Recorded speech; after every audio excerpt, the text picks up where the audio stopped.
அதிமுகவில் குழப்பம் ஏற்படுத்த சந்தர்ப்பவாதிகள் முயற்சி செய்து வருகின்றனர் என்று அதிமுக துணை பொதுச் செயலாளர் KP முனுசாமி கூறியுள்ளார்.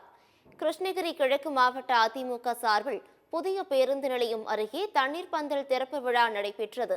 இதில் கலந்து கொண்ட KP முனுசாமி செய்தியாளர்களை சந்தித்தார்.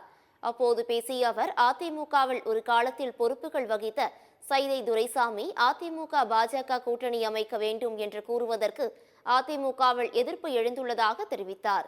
சைதை துரைசாமி அதிமுகவில் தொடர்பு இல்லாதவர் என்று தெரிவித்த KP முனுசாமி, அதிமுகவில் குழப்பம் ஏற்படுத்த சந்தர்ப்பவாதிகள் முயற்சி செய்து வருகின்றனர் என்று குற்றம் சாட்டினார். கழக முன்னோடி செங்கோட்டையன் அவரது பணியை சரியாக செய்கிறார் என்றும் அவர் கூறினார். செங்கோட்டையன் அவர்கள் எங்களுடைய கழகத்தினுடைய முன்னோடி. அவர் அவருடைய பணியை சிறப்பாக செய்து கொண்டிருக்கிறார். தேவையில்லாமல் இந்த கழகத்தில் ஏதாவது ஒரு குழப்பத்தை ஏற்படுத்த வேண்டும் என்பதற்காக சந்தர்ப்பவாதிகள், ஏற்கனவே சொன்னேன் அல்லவா, ஒருவரை சொன்னேன், இது போன்றவர்கள் சில கருத்துக்களை சொல்லி இன்னும் ஊதி பெரிதாக்கி கொண்டிருக்கிறார். அவர் தன்னுடைய கடமையை சரியாக செய்து கொண்டிருக்கிறார். சைதை துரைசாமி போன்றவர்கள் சொல்லுகின்ற கருத்துக்கு தொண்டர்கள் வேகப்படுகிறார்கள்.